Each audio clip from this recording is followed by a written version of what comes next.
Pumulot ang dalaga ng isang piraso ng basag na salamin mula sa sahig. Itinali niya ito sa isang walis at itinaas ng mataas. Mula sa malayo, agad na binaril ng sniper ang bungkos ng damo. Gayunpaman, hindi sumuko ang dalaga at ilang ulit pa niyang inulit ang ginawa. Sa pagkakataong iyon, sumablay ang bala at tumama sa pader.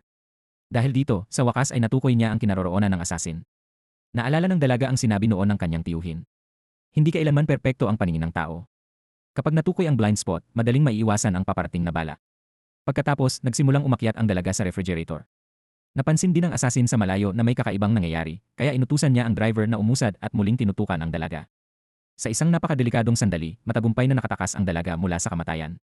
Pagkatapos, sinubukan niyang abutin ang baril na nasa sahig, ngunit hindi niya ito makuha. Sa kanyang desperasyon, itinaob niya ang buong upuan upang gamitin bilang panangga. Hindi niya inaasahang may isang heavy sniper rifle na biglang tumama malapit sa kanyang mata. Kasunod nito, naghanda ang asasin ng isang bala. Ang pangalan ng dalaga ay Gina. Noong bata pa siya, pinatay ng kanyang ama ang kanyang ina bago ito nagpakamatay. Sa araw ng burol ng kanyang lola, nagpa siya ang kanyang tiyuhing si James na ampunin siya. Habang pinalalaki si Gina, pinatatakbo ni James ang isang misteryosong shopping center. Napilitan din si Gina na sumailalim sa iba't ibang kakaibang pagsasanay na ipinagawa ng kanyang tiyuhin habang siya ay lumalaki. Umaasa si James na mabubuhay ng sapat si Gina upang matuklasan kung ano talaga ang nangyayari. Nang maging dalaga, nag-enroll si Gina sa isang universidad at umalis sa bahay ng kanyang tiyuhin upang magsimulang mamuhay ng mag-isa. Isang araw, nakatanggap siya ng tawag mula sa lokal na pulisya. Ipinaalam sa kanya na nagpakamatay umano ang kanyang tiyuhin. Bagaman tahimik at misteryoso si James, alam ni Gina na hindi nito kailanman pipiliing kitilin ang sariling buhay. Agad siyang sumakay ng sasakyan upang bumalik sa bahay. Naalala niya kung paano siya masigasig na tinuruan noon ni James na ipagtanggol ang sarili kapag nag-iisa. Paulit-ulit din itong ipinapaalala sa kanya na tandaan ang kanyang student number dahil napakahalaga nito. Kailangang ilang ulit itong sabihin ni James upang matiyak na hindi iyon malilimutan ng kanyang pamangkin. Habang nasa biyahe, biglang tinanong ng taxi driver si Gina kung siya ba ang pamangkin ni James. Sinabi ng lalaki na dati siyang kaklase ni James noong middle school at high school. Matapos malaman ang pagkamatay ni James, dinala ng driver si Gina sa ospital. Magilo din itong ibinigay ang kanyang business card sakaling kailanganin ni Gina ng tulong. Pagpasok ni Gina upang kilalanin ang bangkay ng kanyang tiyuhin, malinaw niyang nakita ang sugat sa leeg nito at agad na nakaramdam na may kakaiba. Gayunpaman, nasuri na ng pulisya ang bangkay. Ayon sa kanila, posibleng si James mismo ang gumawa ng sugat, kaya nagpa siya silang ituring ang pagkamatay bilang pagpapakamatay. Kakaiba rin ang tingin ng pulis na kumausap sa kanya. Biglang napansin ni Gina ang tatoo sa binti ng kanyang tiyuhin. Nagtaka siya kung kailan pa nagkaroon ng ganoong tatoo si James. Pagdating niya sa bahay, hindi siya agad nagkalakas loob na pumasok. Sa sandaling iyon, dumating ang isang binatang nagngangalang Dongmin na dati niyang kaklase. Tinulungan siya nitong maghanda ng larawan ni James para sa burol. Nag-aral noon si Dongmin ng computer engineering. Matapos ang kanyang military service, nakita niya ang anunsyo ni James na naghahanap ng part-time employee, kaya nag-apply siya. Tinulungan niya si James na pagandahin ang website nito na nagbebenta ng mga tubong ginagamit sa agrikultura. Ilang araw pa lamang siyang nagtatrabaho ng pumanaw si James.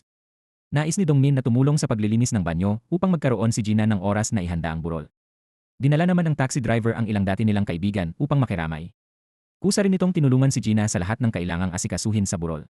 Kabilang sa mga dumalo ang dalawang lalaking kambal na hindi kilala ni Gina.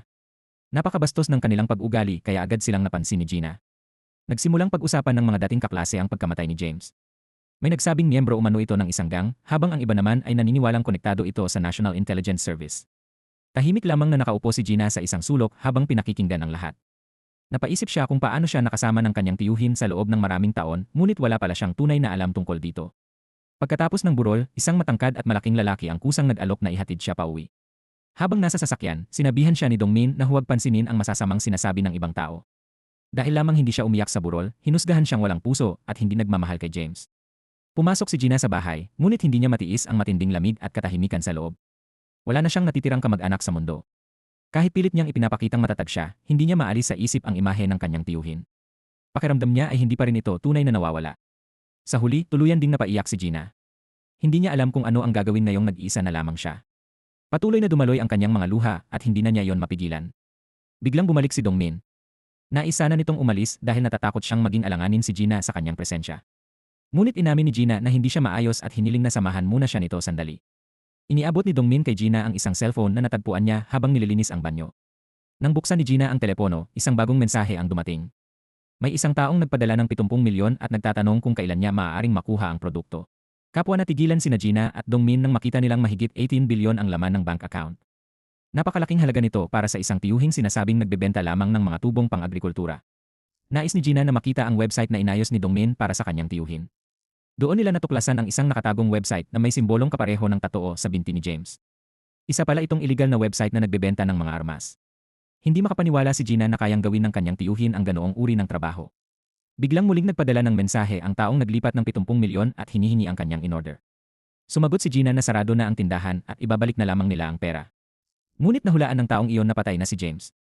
Sinabi nitong si Gina ang susunod na mamamatay. Sa matinding takot, agad na pinatay ni Dongmin ang computer. Hindi pa nila lubos na nauunawaan ang nangyayari nang biglang tumunog ang doorbell. May isang babaeng nagpakilalang Chinese language teacher ni James at sinabing nais niyang pumasok sa bahay upang hintayin ito. Ngunit may dala pala itong baril sa loob ng kanyang bag. Naging lubhang mainat si Gina sa biglaang pagdating ng babae. Kasabay nito, nakatanggap siya ng isang mensahe. Sinabi nitong huwag niyang hayaang ibang tao ang pumatay sa kanya dahil pag-aari siya ng nagpadala. Naalala ni Gina ang unang pagkakataong nakita niya ang kanyang tiyuhin noong 3 taong gulang pa lamang siya. Noong panahong iyon, biglang bumalik si James matapos mawala ng matagal. Tuwang-tuwa ang kanyang ina nang muling makita ang bunsong anak. Ngunit patuloy na nagreklamo ang nakatatandang kapatid ni James at tumigil lamang nang sawayin siya ng kanyang asawa. Tahimik lamang na nakaupo si Gina habang inaagawan ang kanyang tiyuhin ng inihaw na pork belly. Hindi nagtagal, namatay ang ina ni James. Naramdaman ni James na may kakaiba sa pagkamatay nito at nais niyang ipasuri ang bangkay. Ngunit hindi pumayag ang kanyang nakatatandang kapatid. Dahil natatakot ang hipag ni James na baka manggulo si Gina habang nasa burol, hiniling niya kay James na ihatid muna ito pauwi. Sa mga sandaling iyon, biglang lumitaw ang asasin na nakita sa simula. Sinabi nitong dati siyang kaibigan ni James at nagtanong kung nasaan ito. Pag-uwi, hindi makatulog si Gina. Bigla siyang tumakbo palabas at tinanong si James kung makikita pa ba niyang muli ang kanyang lola. Sa halip na direktang sumagot, tinuruan siya ni James ng ilang kakaibang prinsipyo. Sinabi nitong kailangan niyang maging malakas upang hindi matakot sa kanyang mga kaaway. Biglang tumunog ang cellphone ni James. Kailangan niyang bumalik kaagad sa burol. Bago umalis, mahigpit niyang pinaalalahanan si Gina na huwag pagbuksan ang sinuman maliban sa taong makasasagot sa palaisipan tungkol sa kanyang medyas. Nangako rin siyang agad na babalik. Kinabukasan, isang asasin ang dumating sa bahay ni Gina at sinubukang sirain ang kandado ng pinto. Paulit-ulit na binanggit ni Gina ang palaisipan upang pilitin itong ibigay ang tamang sagot, ngunit matagumpay pa ring nasira ng lalaki ang kandado at nakapasok sa loob. Sa kabutihang palad, may isang taong dumating sa tamang oras at kinaladkad ang asasin palabas. Nang marinig ni Gina ang tunog ng labanan, labis siyang kinabahan. Hindi nagtagal, isang lalaki ang lumapit at sinabi ang password na medyas. Sinabi nitong kaibigan siya ni James at pumunta roon upang protektahan si Gina. Ngunit napansin niyang may isa pang taong paakyat sa hagdan. Mabilis niyang ipinasok si Gina sa isang silid at isinara ang pinto, habang siya naman ay lumabas upang harapin ang asasin. Dahil sa pag-uusisa, binuksan ni Gina ang pinto. Doon niya nakita na pinutol ng mga kalaban ang braso ng lalaking nagligtas sa kanya. Makalipas ang ilang sandali, pumasok sa silid ang dalawang asasin upang hanapin siya. Ngunit sa mga sandaling iyon, nakatalo na si Gina palabas ng bintana. Kumapit siya sa tubo at nakabitin sa labas. Sinubukan siyang hikayatin ng mga asasin na sumuko, ngunit hindi nakinig si Gina. Hindi nagtagal, nahulog siya sa lupa. Sa kabutihang palad, bumagsak siya sa isang malambot na upuan. Wala nang ibang magawa si Gina kundi tumakbo ng buong bilis. Ngunit sa kasamaang palad, nabangga siya ng isang sasakyan. Dahil maraming tao sa paligid, hindi na siya hinabol ng dalawang asasin at agad na umalis. Pagkatapos, dinala si Gina sa ospital upang mabigyan ng agarang lunas. Habang wala pa siya sa ganap na ulirat, narinig niyang pinatay ang kanyang mga magulang sa burol. Inakala ng lahat na kusang hinanap ni Gina ang kanyang mga magulang at nasangkot lamang siya sa isang aksidente. Noong gabing iyon, nagkaroon siya ng isang nakakatakot na panaginip. Isang mabangis na lobo ang may kagat na braso at nakatayo sa kanyang harapan, handang lamunin siya. Dahil sa matinding takot, biglang nagising si Gina. Dumating na rin sa harapan ng kanyang silid ang asasin. Sa kabutihang palad, wala na si Gina sa kama. Tumakbo siya sa iba't ibang pasilyo hanggang sa hindi sinasadyang mapunta siya sa morgue. Binuksan niya ang isang pinto at nagtago sa loob. Ngunit ang bangkay na nasa tabi niya ay ang sarili niyang ina. Hindi gumawa ng anumang ingay si Gina at ipinikit lamang ang kanyang mga mata nang buksan ng asasin ang pinto upang maghanap. Biglang dumating ang kasamahan ng asasin, ngunit bago pa man sila makapagbatsian ay kapwa na sila namatay. Binuksan ni James ang pinto at niyakap ang kanyang pamangkin bago siya inilabas. Nang makita ang nangyari, sinisi niya ang kanyang sarili dahil siya ang nagdala ng kapahamakan sa kanilang pamilya. Wala na siyang ibang magawa kundi iuwi ang kanyang kaawa-awang pamangkin. Pagkalipas ng isang buwan, nawalan ng kakayahang magsalita si Gina. Kapag natitisod at natutumba siya, hindi siya agad tinutulungan ni James. Nais nitong matutunan niyang maging matatag at tumayo ng mag-isa sa mismong lugar kung saan siya nadapa. Dahil sa mga nangyari, palaging binabangungot si Gina. Naalala ni James ang sinabi ng psychologist. Dumana si Gina ng matinding trauma matapos mawala ang kanyang ama at ina. Nagkaroon siya ng dissociative disorder at post-traumatic stress. Hindi siya makapagsalita dahil sa kanyang psikolohikal na kalagayan at kailangan niya ng panahon upang tuluyang gumaling. Sinampal ni James ang sariling mukha dahil patuloy niyang sinisisi ang sarili. Naniniwala siyang ang kanyang pagbabalik ang nagdala ng kapahamakan sa mga taong mahal niya. Sinabi ng guro na hindi naapektuhan ang pag-aaral ni Gina. Gayunpaman, dahil hindi siya makapagsalita, iniiwasan at minamaliit siya ng kanyang mga kaklase. Si Dongmin lamang ang tumayo upang ipagtanggol siya. Tahimik na tiniis ni Gina ang lahat. Ngunit nang sabihin ng mga bata na pinatay ng kanyang ama ang kanyang ina bago ito umakyat sa rooftop at nagpakamatay, hindi na siya nakapagpigil. Kinuha niya ang isang upuan at ibinato iyon sa ulo ng batang nagsalita. Tuwing umuulan, sinusundo ng mga magulang ang ibang mga bata. Ngunit walang dumarating para kay Gina. Wala siyang ibang magawa kundi maglakad pa uwi ng mag-isa habang basang-basa sa ulan. Kahit sundan siya ni James gamit ang sasakyan, tumanggi pa rin siyang sumakay. Sa huli, naubusan din ng pasensya si James at mabilis na nagmaneho pa uwi. Patuloy niyang sinubukang mapalapit kay Gina.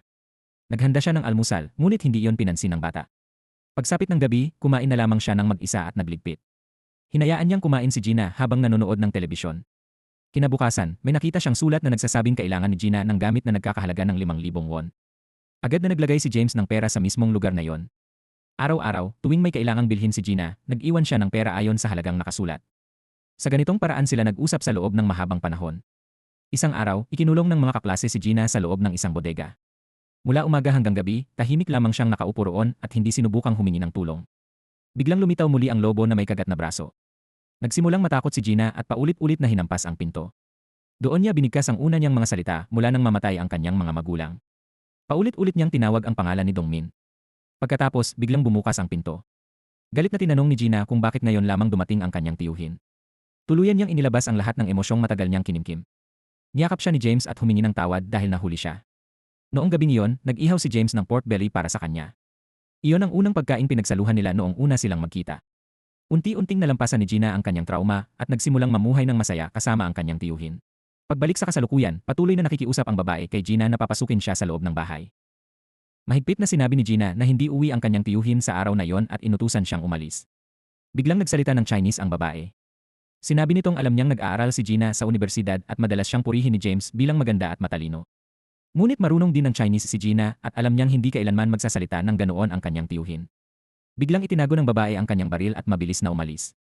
Samantala, matagumpay na napasok ni Dongmin ang administrator account ng website. Ang website ay para lamang sa mga otorisadong miyembro. Kailangan ng bawat mamimili ang code ng operator upang makabili ng anumang produkto.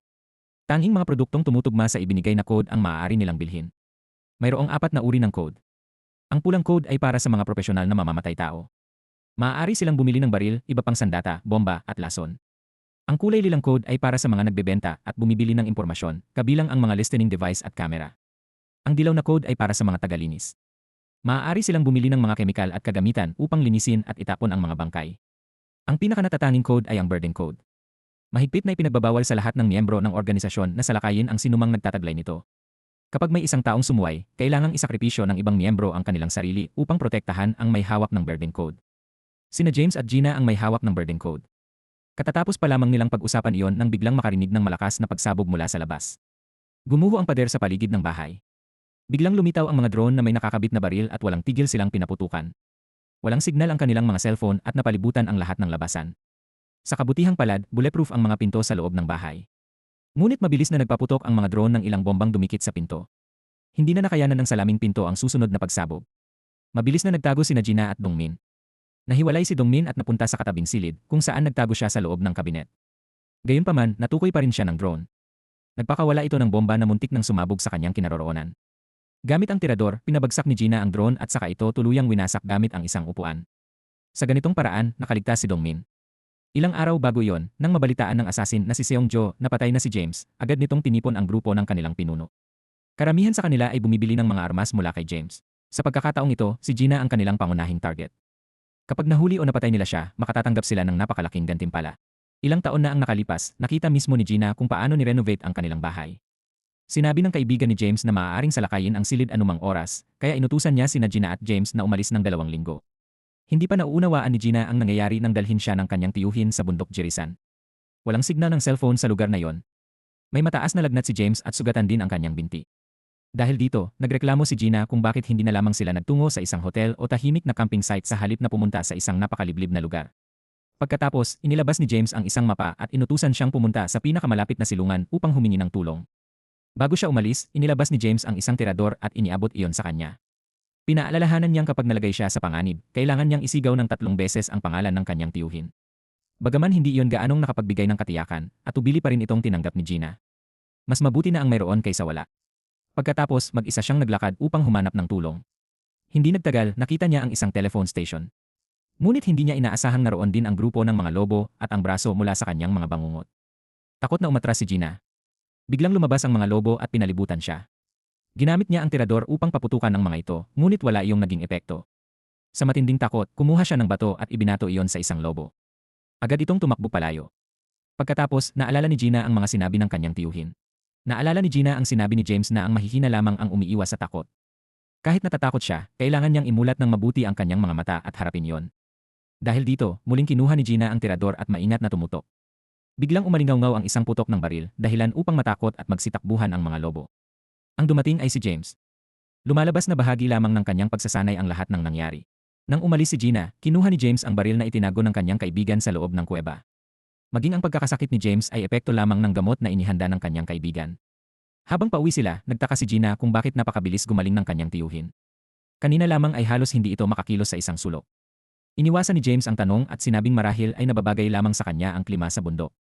Lalong nainis si Gina nang malaman niyang may malaking baril pala ang kanyang tiyuhin, ngunit tirador lamang ang ibinigay nito sa kanya bilang panangga. Hindi niya maintindihan kung anong klaseng tiyuhin ang gumagawa ng ganoon.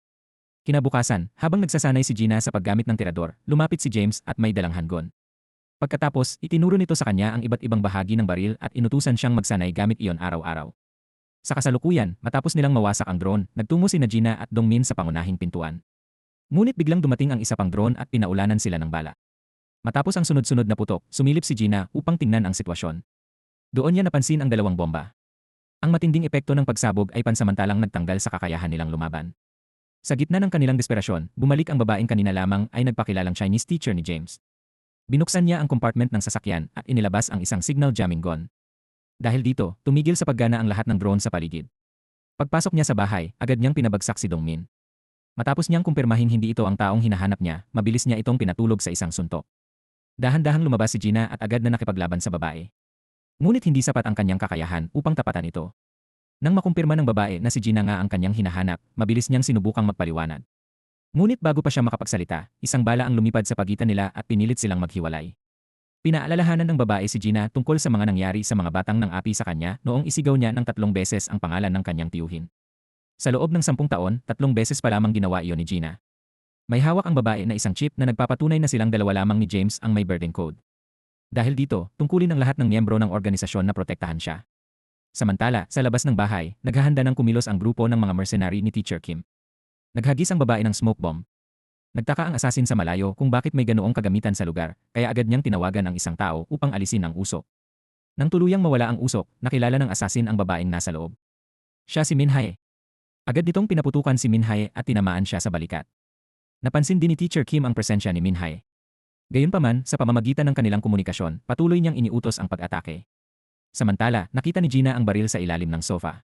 Tinuruan siya ni Min Hae kung paano ito gamitin. Ngunit iyon ang unang pagkakataong gagamit si Gina ng totoong baril, kaya lalo lamang nasabik ang asasin nang makita ang kanyang kakulangan sa karanasan.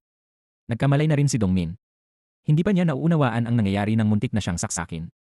Sa kabutihang palad, mabilis na kumilos si Min Hae at nailigtas siya. Napapalibutan na pala ng grupo ni Teacher Kim ang buong bahay. Dahil wala ng ibang paraan, inutusan ni Min Hae sina Gina at Dongmin na pumunta sa storage room upang makapasok sa lugar na pinagtatrabahuhan ni James. Hindi nauunawaan ni Gina ang nangyayari, ngunit sinunod pa rin niya ang sinabi nito.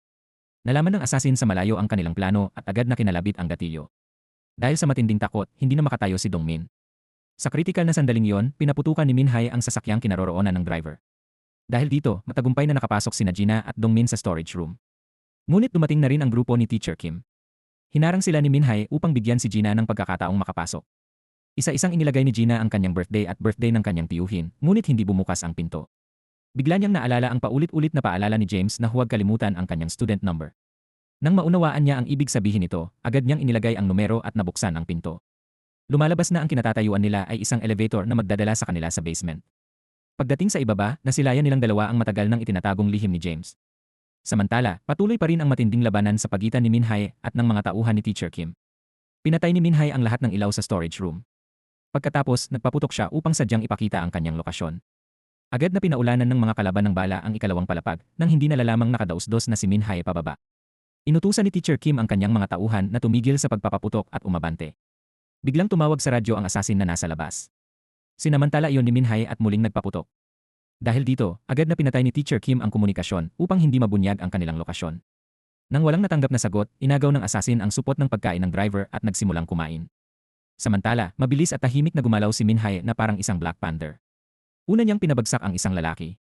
Pagkatapos, ginamit niya ang kanyang anyo upang mailigaw at mapabagsak ang dalawa pang kalaban.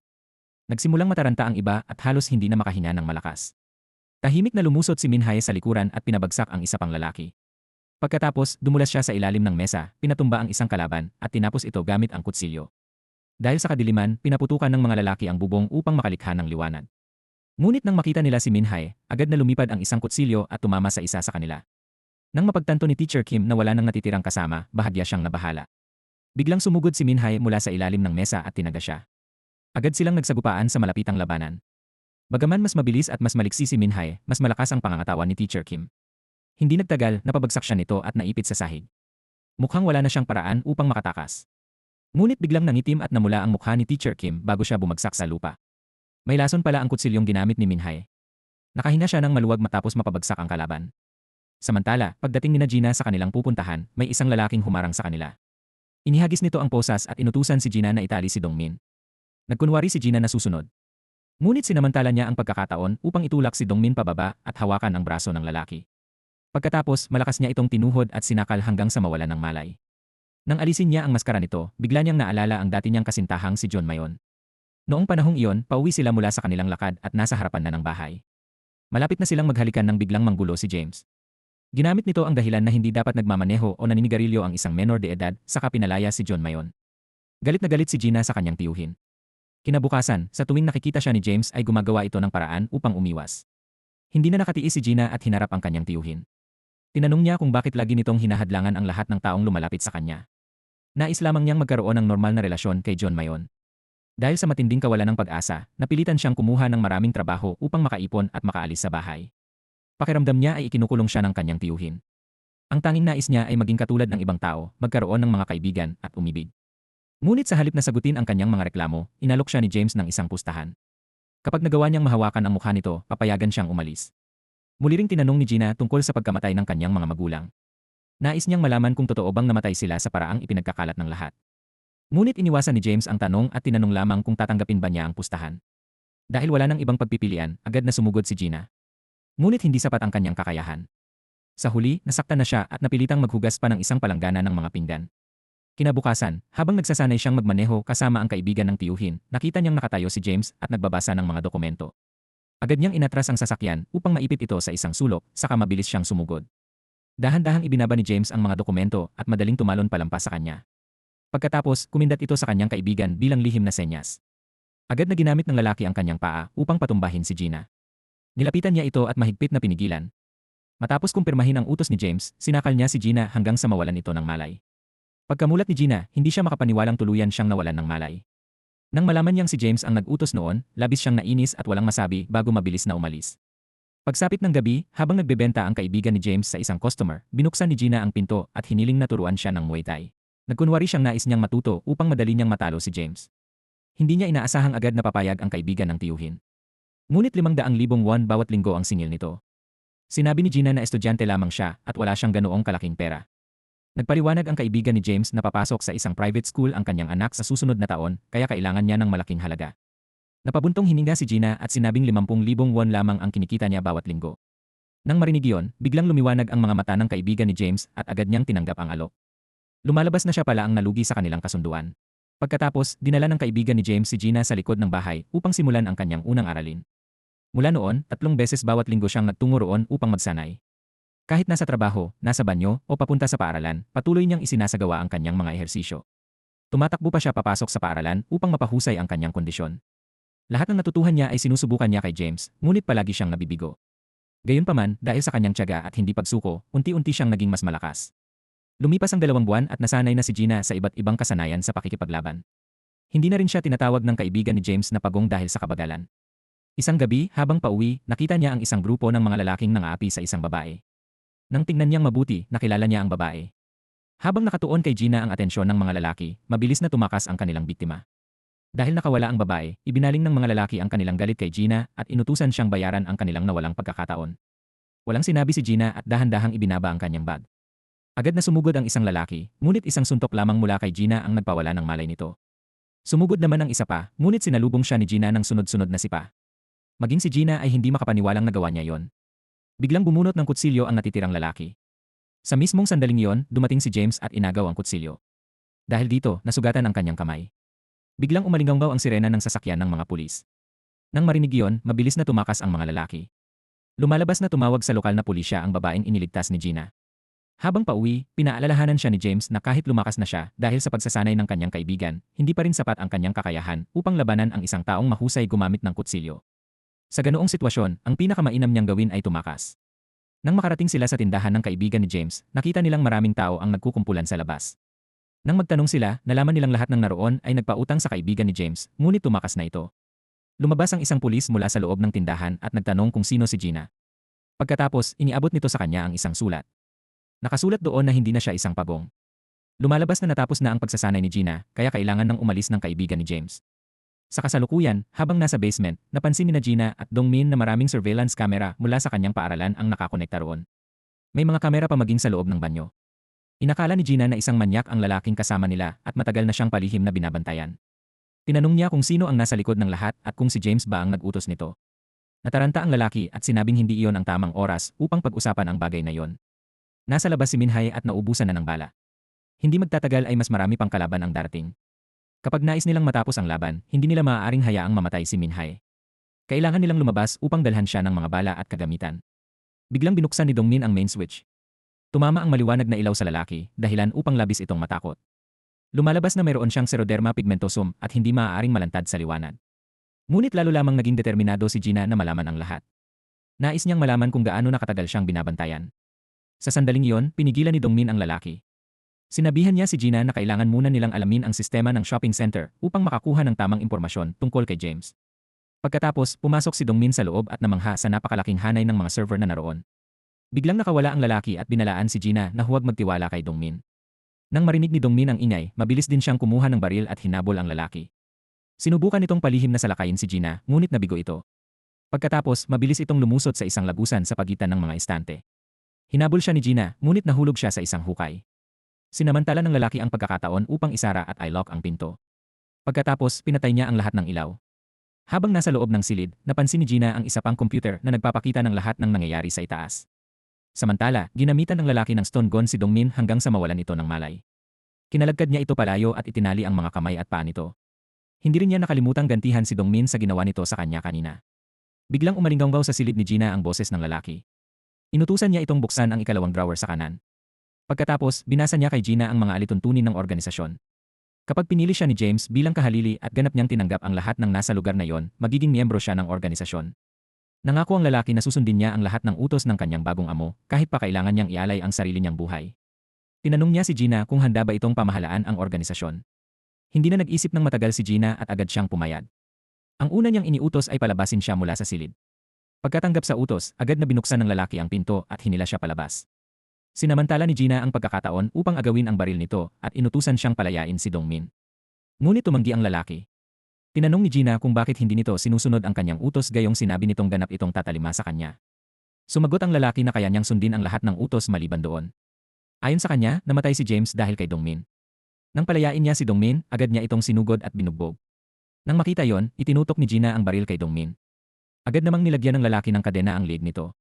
Sinabi ni Dongmin na sabay nilang hinarap ang kamatayan sa itaas at tinanong kung nakalimutan na ba yon ng lalaki. Ngunit sinabi nitong maaaring binura na ni Dongmin ang lahat ng ebidensya noong burol. Alam niyang hindi kailanman magpapakamatay si James. Ngunit nang dumating si Dongmin, napatay ang kanilang amo. Sinabi niya kay Gina na kapag nais nitong malaman ang katotohanan, kailangan nitong buksan ang file na F0404 sa computer. Agad siyang pinigilan ni Dongmin. Binalaan niya si Gina na kapag binuksan niya yon, maaaring makontrol ng lalaki ang lahat ng nasa lugar at patayin siya. Sinabi rin ni Dongmin na siya ang nagsumbong kay James noong ikinulong si Gina sa bodega. Lalong nahirapan si Gina na magpasya. Hindi niya alam kung dapat ba niyang buksan ang file. Naalala niya ang sinabi noon ni James na may kaakibat na responsibilidad ang bawat desisyong gagawin niya. Sinabi nitong hahayaan siyang magpasya para sa sarili, anuman ang piliin niya.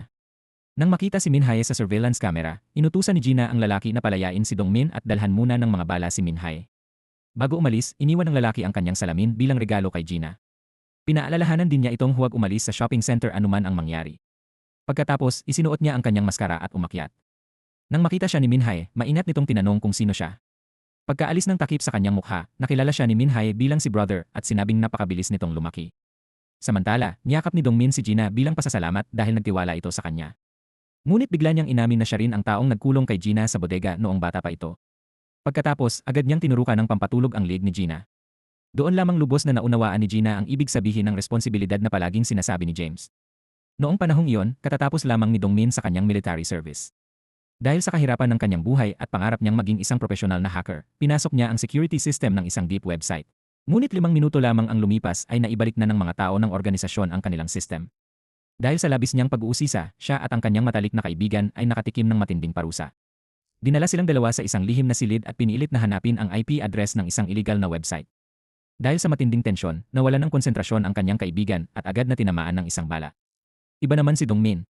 Hindi lamang niya nalutas ang palaisipan, nakuha rin niya ang interes ng pinuno ng grupo. Ipinakita nito sa kanya ang mga larawan ni na James at Gina. Nang makumpirma nitong kilala ni Dongmin ang dalawa, kinuha niya ang recruitment flyer at nagtungo kay James upang mag-apply ng trabaho. Nang umalis si James, inilabas ni Dongmin ang isang ballpen na may nakatagong kamera at kinunan ang buong lugar. Habang sinusubukan niyang tuklasin ang mga lihim sa paligid, biglang lumitaw si James sa kanyang likuran at iniabot sa kanya ang isang bote ng tubig. Sinamantala ni Dongmin ang pagkakataon upang itago ang ballpen. Pagkatapos, nagpanggap siyang sumakit ang tiyan at humingi ng pahintulot kay James na umalis. Sa loob ng banyo, binuksan ni Dongmin ang ballpen at naghanda sanang pumasok sa silid tulugan ni James. Ngunit nahuli siya nito. Dati ng computer engineer si Dongmin, kaya hiniling ni James na ayusin nito ang kanyang sirang computer. Paulit-ulit na sinabi ni Dongmin na matalik siyang kaibigan ni Gina. Binanggit din niya ang pagkakataong ikinulong si Gina sa bodega upang magpasalamat kay James. Nang umalis si James upang maghanda ng hapunan, mabilis na nag-install si Dongmin ng tracking software sa computer nito. Ngunit hindi niya alam na pinagmamasdan ni brother mula sa basement ang lahat ng kanyang ginagawa. Pag-uwi ni Dongmin na mabaho ang katawan, sinimulan niyang bantayan ang computer ni James sa pamamagitan ng spyware. Nang mag-login si James sa system, matagumpay na nakapasok si Dongmin sa murder help. Sa mismong sandaling iyon, narinig ang tunog ng pagpilit na buksan ang pinto. Pumasok ang isang assassin na may hawak na baril. Mabilis na inayos ni Dongmin ang configuration ng murder help. Kapag namatay siya, automatikong marireset ang system at masasayang ang lahat ng kanilang pinaghirapan. Pagkatapos, gumawa pa siya ng plano upang mapilit ang lalaki na huwag siyang patayin. Nang buksan ni Gina ang file na F0404, nakita niyang mahigpit na ginapos ng kanyang tiyuhin si Dongmin. Biglang namatay ang screen ng computer. Inilabas niya ang ballpen at ipinakita kay Gina ang ginawa sa kanya ng kanyang tiyuhin. Sa video, nakabitin si Dongmin habang hawak siya ni James. Biglang narinig sa telepono ang paghingi ng tulong ni Gina. Wala nang ibang magawa si James kundi makipagtulungan at palayain si Dongmin. Kapag hindi niya yon ginawa, papatayin ng Babylon si Gina. Matapos makausap ni James ang nasa telepono, nagpakamatay umano si James sa banyo. Nang makita yon, hindi nakapagpigil si Dongmin at nasuka. Lumalabas na tinulungan siya ng may-ari ng convenience store na makuha ang totoong boses ni Gina. Pagkatapos, gumamit sila ng voice cloning software upang lokohin si James. Labis na ipinagmamalaki ni Dongmin ang kanyang perpektong plano. Biglang umalingaw ang malakas na tawa ni Gina. Sinabi niyang hindi siya hahayaang makaalis ng buhay ng Babylon. Pinaalala niya kay Dongmin ang lahat ng pinahirapan at pinatay nito upang makarating sa lugar na yon. Si Gina na lamang ang natitirang may buhay na burden code. Kapag nais mabuhay ni Dongmin, kailangan niyang makipagtulungan sa kanya. Ngunit hindi marunong mag-isip ang isang mayabang na tulad ni Dongmin. Itinutok niya ang baril kay Gina. Malakas na sinipa ni Gina ang kanyang binti, dahilan upang lumihis ang bala. Pagkatapos, ipinaikot niya ang kanyang mga binti sa liig nito at kinagat ito upang maibuhos ang kanyang galit para kay James. Sinipa siya ni Dongmin palayo at itinulak gamit ang upuan. Mabilis na tumakbo si Gina patungo sa armory, ngunit nakalock ang pinto at hindi niya yon mabuksan. Muling tumayo si Dongmin at pinaputukan siya. Nang makitang mapanganib ang sitwasyon, napilitan si Gina na tumakas. Naalala niya ang itinuro ni James na sa oras ng panganib, kailangan niyang gamitin ang lahat ng nasa paligid at gawin ang anumang paraan upang mabuhay. Agad siyang kumuha ng isang bote ng langis at isang rolyo ng lubid. Habang ipinagmamalaki pa rin ni Dongmin ang plano niyang patayin si James at sinasabing mas makapangyarihan siya kaysa sa Babylon at kay James, bigla siyang nahila at nabitin ng patiwari. Pagkatapos, sinalubong siya ng napakalakas na suntok ni Gina. Sa kabila ng nangyari, naniniwala pa rin siyang siya ang mas malakas. Sinabi niyang kailangan ni Gina na kilalanin ang kanyang lugar at gumawa ng matalinong desisyon. Sumang-ayon naman si Gina sa hangal na lalaking iyon. Samantala, kumuha si brother ng martilyo at malakas na hinampas ang pader. Napatingin si Minhae na kasalukuyang tinatahi ang sarili niyang sugat. Lumalabas na matagal nang inaasahan ni James ang ganitong pag-atake, kaya pinaganda at pinatibay niya ang buong bahay. May kakayahang dumepensa ang bawat bahagi nito at walang sinumang basta makapapasok. Sa labas, dumating ang reinforcement ng mga assassin at nagdala pa sila ng tig-2 baso ng milk tea upang hindi mauhaw. Habang nagkukwentuhan sila, dumating ang isang robot. Matapos itong ma-activate, tumalon ito mula sa tulay at mabilis na tumakbo na parang tunay na leopardo habang nangunguna sa daan. Nag-alala ang asasin na baka agawin ng robot ang kanyang trabaho balang araw, ngunit napilitan pa rin siyang sundan ito. Mabilis na nakapasok ang robot sa bahay. Pinaputukan ito ni Minhai, ngunit bago niya ito tuluyang mapabagsak ay ginulo siya ng mga asasin sa labas. Sinubukan ni Brother na i-activate ang lahat ng defensive system ng bahay. Sa huling sandali, nagawa ni Minhai na maitulak palayo ang robot. Ngunit bago tuluyang magsara ang pinto, ginamit nito ang sariling katawan upang harangan iyon at gumawa ng daanan para sa mga asasin. Mayroon din itong heat sensor na kayang makita ang lahat ng kilos ni Minhai sa loob. Sa kanyang desperasyon, nabasa ni Gina ang mensaheng iniwan ni James. Una, kapag nais niyang tumakas, kailangan niyang buksan ang page 87. Ang likurang lagusan ng basement ang magdadala sa kanya sa ligtas na lugar, kasama ang bagong pagkakakilanlan at sapat na pera upang makapagsimula muli. Ikalawa, kapag nais niyang sumama sa mga taong nakikipaglaban para sa kanya upang malampasan ang panganib at makaalis sa lugar, kailangan niyang buksan ang susunod na pahina at basahing mabuti ang mga tagubilin. Siya lamang ang magpapasya sa lahat ng pagpipilian. Binutas ng robot ang pinto at nagpakawala ng gas sa loob. Ayon sa utos ni Minhai, binuksan ni Brother ang pinto. Agad na nawala ng malay ang robot. Isang stun grenade ang inihagis palabas. Pagkatapos, gumawa si Minhai ng isang mabilis at magandang pagtalon bago pinaulanan ng bala ang mga asasin. Gumanti naman ang mga ito ng sunod-sunod na putok. Nang sabay na tumigil ang magkabilang panig upang mag-reload, mabilis na lumingon si Minhai at pinabagsak ang isang kalaban. Lumusot siya sa makapal na usok at pinabagsak ang isa pa. Ngunit gumanti ang natitirang asasin at nakipaglaban sa kanya ng malapitan. Sinamantala ni Minhai ang pagkakataon upang agawin ang isang baril at gumanti ng putok. Sa mismong sandaling iyon, dumating sina Gina at Brother upang tumulong. Pinaputukan nila at agad na napabagsak ang isang asasin. Ngunit bago sila makaalis, nakita sila ng isa pang kalaban. Kumuha si Gina ng 2 granada mula sa kanyang bulsa. Tinanggal ni Minhai ang mga pin at inihagis ni Gina ang mga iyon patungo sa grupo ng mga asasin. Dahil sa lakas ng pagsabog, naputol ang koneksyon ng robot at hindi na nito namataan ang nangyayari sa loob. Ngunit hindi nila inaasahang may isang asasin na nakaligtas. Malubhang nasugatan si Minhai, kaya napilitan si Gina na harapin ang kalaban. Ngunit isang walang awang mamamatay tao ang kaharap niya. Hindi nagtagal, napabagsak siya nito sa lupa. Sa mahalagang sandaling iyon, dumating ang kaibigan ni James at nailigtas si Gina. Ngunit bago pa sila makapagdiwang, binalaan sila ng kaibigan ni James na papalapit na si Blake, ang taong pumatay sa mga magulang ni Gina. 14 na taon bago yon, nagsasagawa ng escort mission ang mga mercenary para sa isang Korean businessman. Ang pangkat na pinamumunuan ni James ay sinalakay ng mga kalaban. Kasama sa sasakyan sina James, ang kanyang kaibigan, at isa pang miyembro. Kapag hindi dumating ang tulong, tiyak na mamamatay silang lahat. Samantala, ang sniper na si Seongjo ay tinutukan ng kutsilyo ng isang baliw na kalaban. Sa kabutihang palad, may dumating sa tamang oras upang iligtas siya. Habang masaya silang nagtatawanan, bigla silang tinutukan ng 4 pang rebelde. Umalinggaw ang putok ng baril. Ang nagligtas sa kanila ay walang iba kundi si Blake. Nang makita niyang may isang rebeldeng humihinga pa, agad niyang kinuha ang mahabang kutsilyo at marahas na tinaga ang kalaban. Pagkatapos, ipinagpatuloy nilang 3 ang misyon. Dahil sa mahusay na pagbaril ni Seongjo, isa-isang bumagsak ang mga kalabang humaharang sa kanilang daan. Ngunit nang naghahanda ng umalis ang grupo, iniulat ni Seongjo na hindi pa rin nakararating sa base sina Blake at ang isa pa nilang kasama. Isang oras ng tahimik ang kanilang radyo. Naramdaman ni James na may mali at agad siyang nagtungo upang hanapin sila. Sa katunayan, hindi rin makontak ni Seongjo si Blake. Dahil dito, nagpa siya ang bagong recruit na personal itong hanapin. Habang naglalakad, nakakita siya ng maraming bangkay ng mga sibilyan at nakarinig ng mahinang paghingi ng tulong. Lumalabas na dinakip ni Blake ang 2 sibilyan at nakakita rin siya ng isang handgun. Binaril niya at pinatay ang 2 sibilyan. Sa katunayan, labis niyang kinagigiliwan ang pagpatay. Hindi sinasadyang nasaksihan iyon ng bagong recruit. Dumating din sa lugar si Seongjo. Agad na itinuro ng recruit na pinatay ni Blake ang 2 sibilyan. Ngunit hindi ganoon kasimple ang sitwasyon.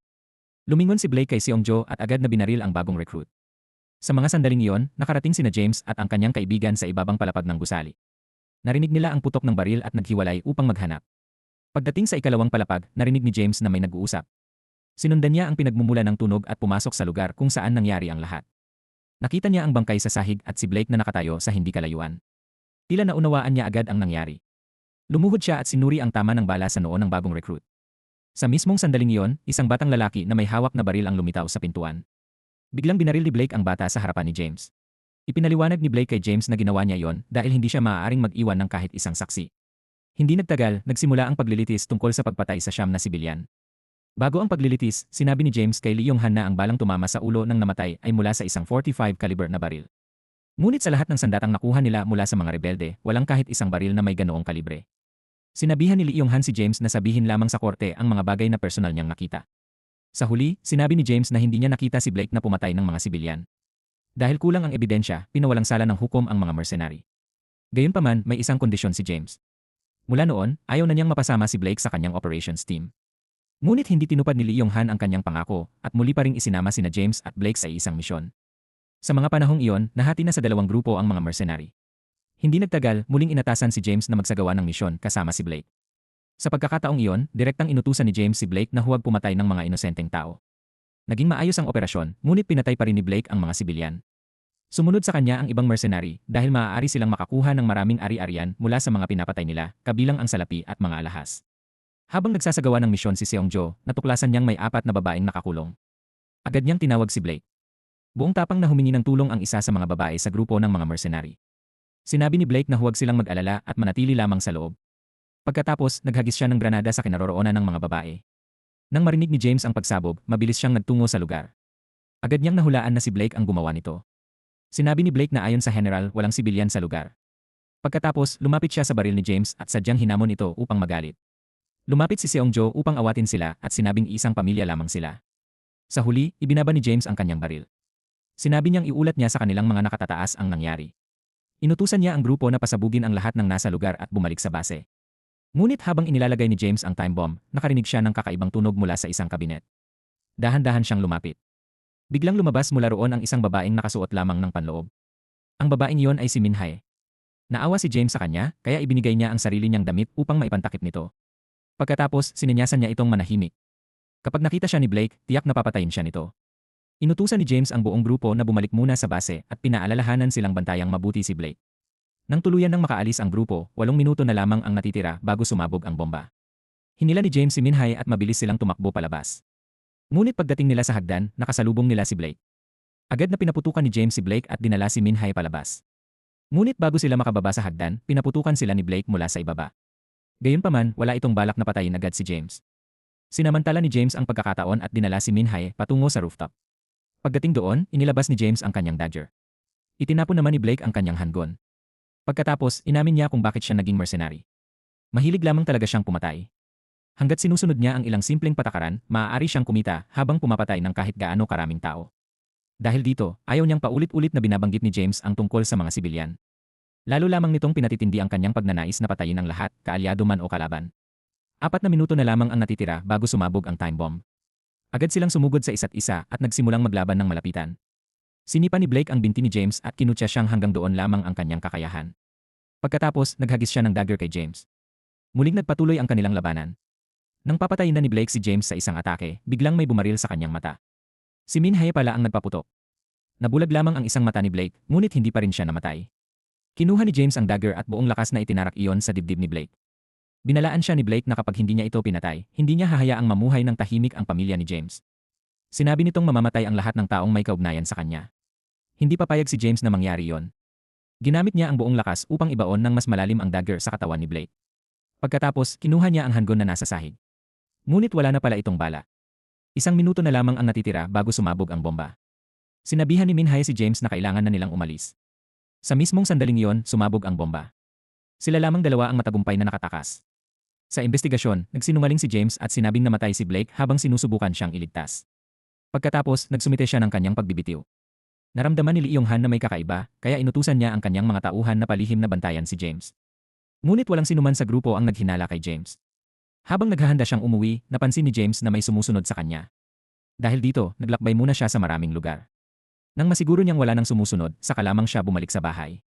Iyon din ang araw na una niyang nakilala ang kanyang pamangking si Gina.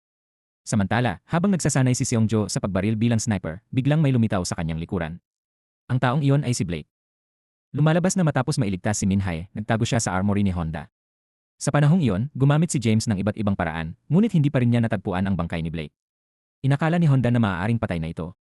Si Honda ay bingi at pipi, habang ang kanyang nakababatang kapatid ay isang henyo sa computer. Samantala, tinipon ni Blake ang mga kasapi ng mercenary group at inilantad ang kasinungalingan ni James. Kasabay nito, nagplano siyang patayin ang buong pamilya ni James. Sa kanilang lahat, si Choncheon lamang ang tumangging saktan ang pamangkin ni James. Dahil dito, hiniling niyang umalis sa plano. Ngunit pinigilan siya ni Seongjo. Ginamit ni Seongjo ang buhay ng pamilya ni Choncheon upang takutin siya at piliting sumali. Pagkatapos, nahati sa 2 grupo ang mga mercenary. Personal na sinakal ni Blake ang ina ni James hanggang sa mamatay. Nang dumating si Seongjo sa burol upang magbigay galang, nilinlang niya ang nakatatandang kapatid at hipag ni James upang umakyat sa rooftop. Malupit niyang sinaksak hanggang sa mamatay ang hipag ni James at pagkatapos ay ibinintang ang lahat sa nakatatandang kapatid nito. Pagkatapos, pinalabas niyang nagpakamatay ang dalawa. Sa oras na yon, nakatanggap si James ng tawag mula kay Chonchion. Sinabi nitong buhay pa si Blake at papunta na ito sa burol. Pagkarinig ni James, agad siyang nagpadala ng mensahe kay Honda at hiniling na protektahan nito ang kanyang pamangkin si Gina. Pagkatapos, mabilis siyang nagtungo sa burol. Nang makarating si Honda sa apartment ni James, nakita niyang nabuksan na ng isang asasin ang pinto. Pagpasok ng asasin, mabilis itong hinila ni Honda palabas at inatake. Isang suntok lamang ang kinailangan niya upang mapatay ito. Agad na ipinakilala ni Honda ang kanyang sarili kay Gina at pagkatapos ay itinago niya ang bata sa silid tulugan. Sa sandaling iyon, pumasok sa apartment ang ikalawang asasin na may hawak na baril. Sa kasamaang palad, tinamaan si Honda sa tiyan. Agad siyang nagtago habang hindi pa nakatatayo ang asasin. Ngunit ang malakas na putok ng baril ay nakatawag sa pansin ni Seongjo. Inilabas nito ang mahabang kutsilyong hawak niya at sinubukang tagain si Honda. Sa kabutihang palad, nagawa ni Honda na umiwas. Dahil sa suntok ni Honda, tuluyang nagalit si Seongjo. Hinawakan niya ang kumikilos na braso ni Honda, tinaga ang binti nito at saka inihagis ito sa sahig. Ngunit hindi pa rin nakontento si Seongjo. Pinutol niya ang kamay ni Honda. Kasabay nito, habang pumapasok si James sa tunnel, nakita niya sa unahan ang sasakyan ng isang babaeng nasiraan. Hindi pa niya alam kung ano ang gagawin nang biglang banggain ng isang truck ang kanyang sasakyan mula sa likuran. Pagkatapos, bumukas ang likurang pinto ng truck at mabilis na lumabas ang ilang mercenary. Walang sinabi ang mga ito at agad na pinaulanan ng bala ang sasakyan ni James. Hindi alam ng babaeng humingi ng tulong kung saan niya nakuha ang baril, ngunit 2 beses niyang pinaputukan ang bintana ng sasakyan. Matapos ang sunod-sunod na putok, wala pa ring anumang galaw mula sa loob ng kotse. Nang huminto sa pagpapaputok ang grupo ng mga mercenary, dahan-dahang bumukas ang trunk ng sasakyan. Mula sa loob, lumitaw si James na may hawak na baril at agad niyang pinaputukan ang mga kalaban. Hindi nagtagal, napatay niya ang lahat ng mercenary. Si Chonchion, na namumuno sa grupo, ay nagtago sa isang tabi. Inipon niya ang kanyang lakas ng loob upang lumaban, ngunit napansin niyang biglang nawala si James. Paglingon niya, nakita niyang nasa likuran na niya ito. Agad na inagaw ni James ang baril mula sa kamay ni Chonchion. Tinanong niya kung buhay pa nga ba talaga si Blake. Sinabi ni Chonchion na wala siyang ibang pagpipilian. Ngunit bago pa niya matapos ang sasabihin, biglang sumugod ang babaeng nasa tabi at binaril siya hanggang sa mamatay. Samantala, sa pamamagitan ng surveillance cameras, natuklasan ni Minhai na may mga taong palihim na pumasok sa armory. Dahil dito, nagtago siya sa dilim at naghintay ng tamang pagkakataon. Nang makakita ng pagkakataon, pinatay niya ang 2 mercenary. Alam niyang hindi naligtas ang lugar, kaya nagpasya siyang kumuha ng ilang kagamitan at maghanda upang tumakas. Bago umalis, pinindot ni Minhai ang self-destruct device. Kumalat ang apoy sa mga linya ng kuryente at tuluyang nilamon ang armory. Sa mga sandaling iyon, kararating lamang ng kaibigan ni James sa harapan ng kanyang bahay. Napansin niyang nabuksan na ang kandado. Lumalabas na si James ang palihim na pumasok sa bahay ng kanyang kaibigan. Malubha ang mga sugat ni James. Nang magkamalay siya, malinaw na sinabi ng kanyang kaibigan na ayaw nitong makialam sa internal na labanan. Umaasa itong aalis kaagad si James. Bago umalis, humingi si James ng mga sandata. Hindi maintindihan ng kanyang kaibigan kung bakit porsigido siyang patayin si Blake. Lumalabas na matindi ang pagsisisi ni James. Naniniwala siyang kung nagsabi lamang siya ng totoo sa korte noon, maaaring hindi namatay ang 4 na inosenteng babaeng nakakulong. Dahil dito, nais niyang itama ang lahat. Samantala, nalaman ni Yonghan na buhay pa si Blake. Ibig sabihin, nagsinungaling si James. Dahil dito, nagpa siya ang kumpanya na sila na mismo ang haharap sa problema. Noong nagtago si Gina sa morgue sa tabi ng bangkay ng kanyang ina, napatay ni James ang 2 mercenary sa labas. Pagkatapos, pumasok siya sa morgue at pinatay ang asasin na kulot ang buhok. Habang inilalabas niya si Gina mula sa lugar, hindi sinasadyang nakita niya si Blake. Inilabas ni Blake ang kanyang handgun at naghanda sanang lumapit. Ngunit biglang dumating ang isang grupo ng mga taong magbibigay galang sa mga namatay. Sinamantala ni James ang pagkakataon at mabilis na nawala sa lugar. Hindi nagtagal, lumitaw siya sa bahay ni Yonghan. Inilapag niya ang isang handgun sa ibabaw ng mesa at sinabing 5 pa ang bala nito. 4 na lalaki ang pinatay niya sa labas, kaya may natitira pang isang bala. Sinabi rin niyang 1 oras na siyang naroon bago pa dumating si Yonghan, ngunit hindi niya ito pinatay. Para kay James, sapat ng kaparusahan ang pagkamatay ng kanyang ina, nakatatandang kapatid, hipag, kasamahan, at kaibigan dahil sa mga ginawa ni Yonghan. Kapag tumigil ito roon, dadalhin ni James sa kanyang libingan ang lahat ng nangyari. Agad na tinawagan ni Yonghan si Blake. Sa ngayon, pansamantalang isinantabi ang alitan nilang dalawa. Ngunit alam ni James na hindi titigil si Blake. Dahil dito, gumawa sila ng kanyang kaibigan ng isang plano. Magkasama silang nagtayo ng isang matibay na bahay. Ipinagkatiwala nila kay brother ang buong security system, habang araw at gabi namang sinanay ng kaibigan ni James si Minhai. Sa huli, nagtayo sila ng isang mahigpit na online shopping system na may malinaw na antas ng mga miyembro. Ngunit lumipas ang 10 taon. Sa mga panahong inakala nilang tahimik na ang lahat, nakatanggap ng utos ang grupo ng mga mercenary na patayin si James. Agad nilang sinalakay at pinalibutan ang bahay. Sa kasalukuyan, tinulungan ng kaibigan ni James si Minhai na alisin ang bala mula sa kanyang katawan. Samantala, naamoy ni brother ang mga pampasabog sa ilalim ng lupa. Naniniwala ang kaibigan ni James na kailangan nilang bumaba kaagad sa basement. Ngunit hindi pumayag si brother. Sa mga sandaling iyon, nakatakas na si Dongmin. Gayunpaman, hindi niya magamit ang elevator dahil wala siyang password. Dahil dito, ibinaling niya ang kanyang pansin sa main server ng online shopping center. Ipinaliwanag ni brother na naglagay si James ng bitag sa ilalim ng lupa. May mga pampasabog sa basement. Dinisenyo ang shopping center upang palaging may manager na nagpapatakbo nito. Kapag wala si James, si brother ang kailangang manatili roon. Iyon ang dahilan kung bakit sinabi niyang huwag umalis si Gina sa lugar. Tinanong ni Gina kung ano ang mangyayari kapag umalis din ang manager. Sumagot si brother na kailangang i-restart ang protocol. Ngunit abuti ng 24 na oras bago ito tuluyang ma-restart. Biglang napansin ni brother na may ibang taong nag-log in sa administrator account ng online store. Hindi nagtagal na unlock ang defensive barrier. Sa sandaling iyon, biglang tumayo ang electronic device na nawalan kanina ng sensor. Pagkatapos, nagpakawala ito ng napakatinis at napakalakas na sound wave. Mabilis na nabasag ang bulletproof glass. Dahil mahina ang kanyang katawan, agad na nawalan ng malay si brother. Maging ang mga mata ng kaibigan ni James ay namula dahil sa matinding tunog. Nahihirapang hinila ni Gina si brother papasok sa isang silid. Kinuha naman ni Minhai ang baril mula sa sahig. Nang babasagin na sana niya ang electronic device, biglang may isang sasakyang sumugod at dinurog ang makina. 2 tao ang bumaba mula sa sasakyan. Sila ang kambal na mercenary. Kasama rin nila si Seongjo na naipit pa sa pinto ng sasakyan. Agad na tumakbo si Gina papunta sa silid tulugan at kinuha ang isang kutsilyo. Matagal nang hindi gusto ng kaibigan ni James ang kambal at nais niya silang labanan ng mano-mano.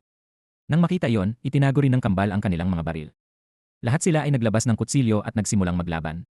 Samantala, natagpuan ni Seongjo ang silid kung saan nagtatago si Gina. Sumilip siya sa ilalim ng kama. Biglang lumitaw ang 2 paa at sinubukan siyang saksakin ni Gina. Ngunit hindi sapat ang lakas ng dalaga. Nang papatay na siya ni Seongjo, hinampas ni brother ang ulo nito gamit ang isang bagay. Pagkatapos, sumakay siya sa ibabaw ng lalaki at sinigawan si Gina na tumakas. Mabilis na tumakbo si Gina patungo sa sala. Sa mga sandaling iyon, patuloy pa ring nakikipaglaban ang kaibigan ni James sa kambal. Sa loob ng silid, naalis ni Seongjo si brother mula sa kanyang katawan. Itinutok niya ang baril sa dibdib nito at kinalabit ang gatilyo. Samantala, sinubukan ni Minhai na bumili ng oras upang makaalis si Gina. Ngunit malakas siyang sinipan ng kalaban at tumilapon ng malayo. Sinigawan siya ng kaibigan ni James na umalis kaagad. Sa matinding takot, tumakbo si Gina palabas. Ngunit bumalik siya at mabilis na pumasok sa storage room. Gayunpaman, nahabol siya ni Seongjo. Sa sandaling iyon, paulit-ulit na umalinggaw sa isip ni Gina ang mga aral ni James. Kumalma siya at tiningnan ang bangkay ng isang mercenary sa sahig. Pagkatapos, kinuha niya ang handgun nito. Nang makarating si Seongjo, hindi na niya makita si Gina. Napansin niya ang mamahaling singsing sa kamay ng patay na mercenary. Dahil sa kanyang kasakiman, pansamantala niyang nakalimutan ang paghabol. Sa mismong sandaling iyon, biglang lumitaw si Gina sa kanyang likuran at itinutok ang baril sa kanya. Hindi agad nagpaputok si Gina. Nais niyang malaman kung sino ang pumatay sa kanyang mga magulang. Biglang may malakas na ingay mula sa kanyang likuran. Sinamantala ni Seongjo ang pagkakataon upang magtago. Ang gumawa ng ingay ay si Dongmin. Galit siyang pumasok sa storage room at sumigaw upang ilabas ang kanyang galit. Bigla niyang nakita ang baril sa sahig at agad itong kinuha. Habang nagpapaputok, minura niya ang mga mercenary at maging si Gina. Hindi nagtagal, naubusan ng bala ang kanyang baril. Biglang lumitaw si Seongjo sa kanyang likuran. Sa isang mabilis na atake gamit ang mahabang kutsilyo, pinatay niya si Dongmin. Sinamantala ni Gina ang pagkakataon upang bumaba sa basement. Matapos patayin si Dongmin, sumunod din si Seongjo pababa. Kahit anong gawin ni Gina, hindi niya mabuksan ang kandado ng armory. Wala na siyang ibang pagpipilian kundi humanap muna ng lugar na mapagtataguan. Habang isinusuot ni Seongjo ang kanyang infrared goggles, hindi sinasadyang na-activate ni Gina ang isang bomba. Nang marinig ang tunog, agad na pinaputukan ni Seongjo ang direksyon ni Gina. Sa kasamaang palad, wala nang bala ang baril ni Gina. Nagkataon namang may isa pang baril sa kanyang harapan, ngunit hindi iyon alam ni Seongjo. Bigla niyang nakita ang bakas ng dugo sa sahig. Sinundan niya iyon, ngunit wala siyang natagpuan. Sa katunayan, nakapasok na si Gina sa isang lihim na silid. Pinagmamasdan niya si Seongjo sa pamamagitan ng surveillance cameras. Samantala, nagkamalay na si brother. Lumalabas na nakasuot siya ng bulletproof vest at hindi siya namatay. Habang may sinasabi si Seongjo tungkol kina brother at James, biglang pinaharurot ni Gina ang isang sasakyan patungo sa kanya. Nagawa ni Seongjo na umiwas, ngunit hindi niya sinasadyang na-activate ang bomba. Hindi pa roon natapos ang plano. Ang lugar kung saan siya tumilapon ay nabuhusan na ng gasolina. Doon lamang niya napagtantong nalinlang siya. Itinutok ni Gina ang baril sa kanya at pinaputukan ang sahig. Dahil sa friksyon ng bala, lumitaw ang mga spark at agad na nagliyab ang gasolina. Mabilis na kumalat ang apoy sa mga kamay at paa ni Seongjo. Hindi nagtagal, nagliyab ang buo niyang katawan. Patuloy na lumakas ang apoy. Biglang na-activate ang sprinkler sa kisame. Mahimalang nakaligtas si Seongjo sa pagkasunog. Ngunit sa huli, binaril ni Gina ang kanyang ulo. Sa wakas, natapos din ang labanan. Sinubukan ng kaibigan ni James na gisingin si Minhai na naghihinalo. Agad namang bumaba si brother sa basement. Matapos makumpirmang ligtas si Gina, sinimulan niyang ayusin ang server ng online store. Ngunit bigla niyang natuklasang may isa pang grupo ng mga asasin na nagtitipon sa paligid ng bahay. Naglabas ang mga mercenary ng gantimpala. 4 na milyong dolyar ang matatanggap ng sinumang makapapatay sa 4 na target. Nag-isip sandali si Gina at inutusan si brother na buksan ang armory. Sa halip na baril, pinili niya ang isang palakol. Hindi nagtagal, nakapasok na ang mga assassin sa storage room. Lumabas si brother na may dalang loudspeaker. Habang naguguluhan ang mga mercenary, biglang nagsalita si Gina. Ipinahayag niyang siya ang bagong may-ari ng online store. Una, nais niyang magbigay ng regalo sa mga kliyenteng nagpakahirap makarating doon. Pagkarinig ni brother, agad niyang ibinuhos sa sahig ang laman ng kanyang backpack. Ang nasa loob ay ang ulo ni Seongjo. Inamin ni Gina na siya mismo ang pumatay rito kamakailan. Pagkatapos, sinabi niya ang eksaktong lokasyon ng bawat assassin. Inalok niya silang umalis ng tahimik at nangakong walang masamang mangyayari sa kanila. Tungkol naman sa gantimpalang inilabas ng Babylon, hahatiin niya iyon ng pantay-pantay at ipapadala sa bawat isa ng walang buwis. Maaari silang makipagtrabaho sa kanya tulad ng dati nilang pakikipagnegosyo kay James. Mananatili ang kanilang mga code. Paminsan-minsan, bibigyan pa niya sila ng discount coupons at mas magandang presyo kaysa sa inaalok ni James. Ngunit kapag tumanggi silang umalis at patuloy na kumapit sa lugar, mamamatay silang lahat. Matapos pag-isipang mabuti, tinanggap ng lahat ng Red Code Assassin ang alok ni Gina. Pagkatapos, umalis sila sa bahay. Nang pumasok ang kaibigan ni James sa silid, nakita niyang unti-unti nang bumabalik sa normal ang paghinga ni Minhai. Matapos mapaalis ang mga assassin, lumabas si Gina upang tingnan ang sitwasyon. Ngunit hindi niya makita ang kaibigan ni James at si Minhai. Nang tuluyan siyang panghinaan ng loob at mapaiyak, biglang narinig mula sa malayo ang malakas na ugong ng isang sasakyan. Inakala ni Gina na mga assassin na naman ang paparating, kaya mabilis siyang sumugod patungo sa kotse. Ngunit ang bumaba mula rito ay ang taong namahala sa cremation ng kanyang tiyuhin. Nagpakilala itong isang Yellow Code member na responsable sa paglilinis ng mga naiwan matapos ang labanan. Nagpatuloy ang pagkuha at pag-alis sa mga bangkay hanggang umaga. Biglang may nagbalitang may isang sasakyang papalapit. Agad na naghanda si Gina at ang mga Yellow Code member na lumaban. Ngunit ang bumaba mula sa sasakyan ay walang iba kundi ang kanyang tiyuhing si James. At dito nagtatapos ang Season 1 ng Shop for Killers. Para sa Season 2, manatiling nakasubaybay sa channel dahil patuloy pang inilalabas ang mga episode nito. Kapag kumpleto na ang serye, mapapanood niyo rito ang buong recap. Maraming salamat sa panonood at hanggang sa muli.